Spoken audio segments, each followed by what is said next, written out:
ձեզ։ Եվ նաև Սալովյովի հայտարարությունը Ես նման Դուգինը արձագանքեց, որ Հայաստանին, Լսեք, Ադրբեջանին պետք չէ անկախ։ Ինչ տարբերություն, նույն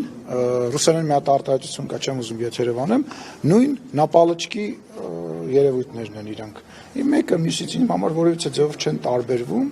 ու որևիցե ձևով ես իրանց այս պահին միտք չունեմ մեկնաբանելու, երբ որ մեր երկրի նկատմամբ ես զգամ, որ շատ ինչ-որ բան կա, միգուցե իմ գործընկերներին, Տիկին Մատվիենկոին, մեր ռուսաստանյան այլ գործընկերներին անձնական զրույցների մեջ, մասնավոր զրույցների մեջ կասեմ եւ ասում եմ հաճախ, խոսում եմ դրա մասին, ոչ թե լուրջ չեմ վերաբերվում, համարում եմ, որ ժամանակը չի եւ տեղը չի եւ իմ մակարդակը չի, որովհետեւ տեսեք, ես իրանց արձագանք եմ, մի հատ իրանք արձագանք են, այո, կարող եմ արձագանքել, շատ եղել է դեպքեր, որ արձագանքել եմ, բայց կարծում եմ հիմա տեղը պատեհ պահը չի, ասել եմ, ով որ պետք է իրանց արձագանքում է, երբ որ պահը կգա, երբ որ, չգիտեմ, չեմ բացառում, որ ինչ-որ միջազգային ֆորմատում, կարող է ես իմիջիալոց Ռուսաստան այց եմ նախապատրաստում, Ռուսաստան այց պետք է լինի, կարող է այնտեղ օրերը ճշտված չեմ, բայց հրավեր ունեմ փոխադարձ այցով իմ գործընկերը Տիկին Մատվիենկոն այստեղ էր մեծ կազմով, հիշում եք, եւ ես հիմա փոխադարձ այցի հրավեր եմ ստացել, նաև ծննդյանս կապակցությամբ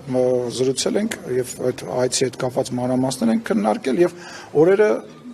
հələ ճշտված չի, այդ ֆորմատներում եթե հնարավորություն լինի, եթե առիթ լինի, պաշտոնական այց է, այո, եթե առիթ լինի, ես դրան կարադառնամ։ Այս պահին ասեցի, այդ ձեր տված անունները ասում եմ նույն նապալչկի։ Դե ասում եմ, այդ առիթը ժամանակը կգա իրենց լեզվով, եթե կարիք լինի, իրենց լեզվով կարիք։ Էդ էլ հիշի, ես շատ եմ ուզում բան մասին խոսեմ։ Չես կարող հիշես, ասա լավ, ասա։ Այդ մարդիկ Սալավյովը եւ մյուսներն ընկալվում են Կրեմլի ոչ պաշտոնական դիրքորոշում հայտնողներ, այսինքն բան, որը կցանկանար ասել Կրեմլը պաշտոնական։ Գիտեմ ինչա ոչ պաշտոնական են արեք ջան։ Նրանց հասկանում եմ։ Բայց տեսնում եք պաշտոնական ներկայացուցիչը տեսնում եք ոնց է ամեն ձև սեթևեթում, ամեն ձև փորձում ներկայացնել, որ դե դա նկատի չուներ, բայց չէ որ հարցնում էր եւ այլը եւ այլը եւ այլը։ Ես չգիտեմ, եթե իրանց այդ ֆորմատը լավ է, երբ որ մի հատ ոչ պաշտոնական ասեցի ինչ նապալչկի, ասում է, իսկ հետո բարձրաստիճան պաշտոնյաները սկսում են արդարանալ, չգիտեմ, իրանց աշխատելա ոչնա, բայց ինչպես ասացի, ժամանակին, տեղին, պատեպահին այդ պատասխանները կան ու կլինեն։